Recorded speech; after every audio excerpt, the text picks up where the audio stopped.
Nous voyons aujourd'hui une de ces rencontres personnelles entre Jésus et ceux qui étaient dans les environs, qui l'entouraient. Jésus connaissait Marthe, Marie et Lazare. C'étaient des amis, de très bons amis, chez qui il avait l'habitude de rester quand il était dans cette bourgade. Nous savons que Jésus était un rabbin itinérant. Et là, il s'agit de funérailles, ou disons de, de deuil. Cette famille est en deuil, Jésus le sait, il arrive 4 jours après l'enterrement, et la première qui entend qu'il est là, c'est la sœur aînée, Marthe, celle dont c'est la maison, et chez qui habitent sa sœur et son frère. Et elle va à sa rencontre, elle a une courte conversation avec lui, et dans cette conversation, rien n'a été écrit concernant sa sœur Marie. Mais Marthe a dû percevoir que Jésus souhaiterait parler avec Marie. Et elle revient à la maison où Marie se trouvait, puisque c'était la coutume. Beaucoup de gens étaient venus pour dire leurs condoléances, sympathiser avec cette famille en deuil. Et donc le salon était probablement rempli de gens, peut-être aussi la véranda ou le jardin. Et donc Marie était avec eux selon la coutume. Et ce qui est intéressant, c'est que sa sœur s'approche d'elle et lui dit « Le maître est là et il te demande, il t'appelle ». Et ça signifie beaucoup de choses. D'abord, le maître, c'est le rabbin, le maître. C'est aussi celui qui est plus haut que ses sœurs,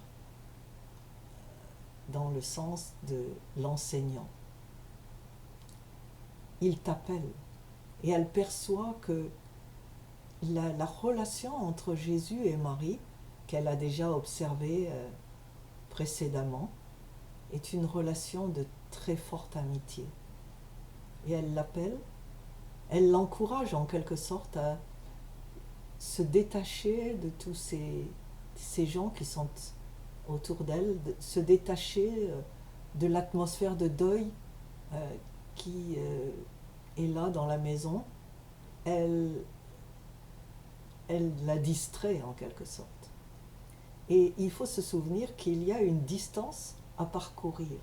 Le maître n'est pas dans la maison, il n'est même pas dans la cour, il est à l'extérieur du village, il s'est arrêté là-bas, comme s'il attendait que les sœurs l'introduisent, parce qu'il sait que ce qui va se passer, c'est un événement qui dépasse de beaucoup la maisonnée de Marthe, Marie et Lazare.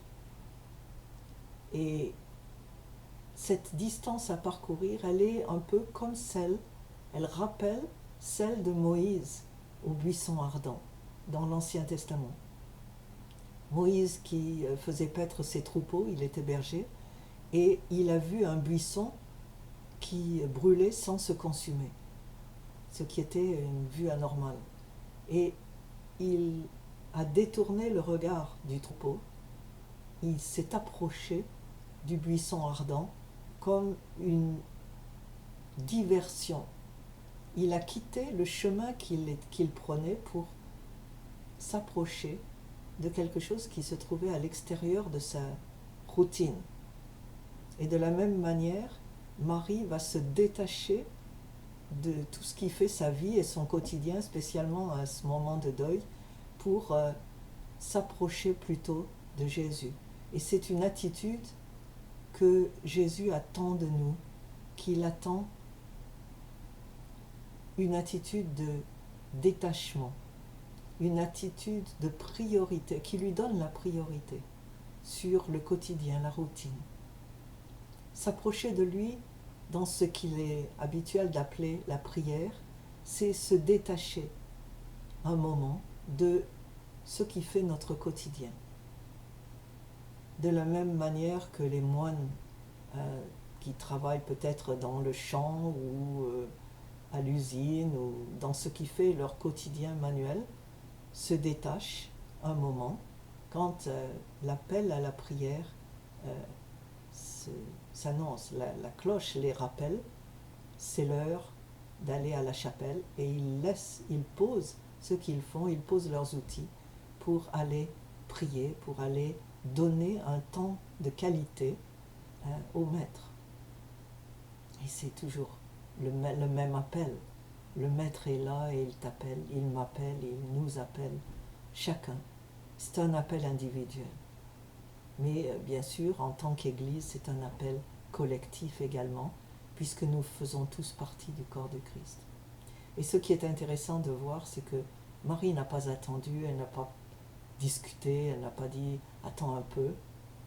Elle s'est levée. Et non seulement elle a marché, mais elle a couru. Elle s'est levée en hâte. Elle s'est précipitée, nous disent les traductions. Et ceux qui étaient laissés derrière se sont demandé ce qui se passait. Et comme ils étaient venus pour la consoler, ils se sont dit « bon, elle va pleurer à la tombe, on va y aller avec elle », puisque c'était leur rôle de l'accompagner dans son deuil. Mais ils ne s'attendaient pas bien sûr à ce qu'ils allaient voir, puisqu'il ne s'agissait pas de deuil et de mort, mais de résurrection. Et elle est arrivée tout de suite, elle s'est séparée de ceux qui pleuraient pour aller vers la résurrection, la vie. Elle a choisi la vie au lieu de la mort. Et c'est ce que Jésus a dit ailleurs à quelqu'un, laisse les morts enterrer les morts. Et toi, viens, suis-moi. Et quand elle est arrivée, elle a parlé la première, elle a dit, si tu avais été là, mon frère ne serait pas mort. À ce moment-là, Jésus était déjà fixé sur ce qui allait se passer, sur la parole de vie qu'il allait donner à cette famille. Mais pour que la vie triomphe, il faut d'abord que nous soyons prêts à laisser les morts derrière, à laisser le passé qui nous enchaîne, les ratés du passé, les tristesses du passé, les regrets, et nous tourner vers Jésus qui nous appelle.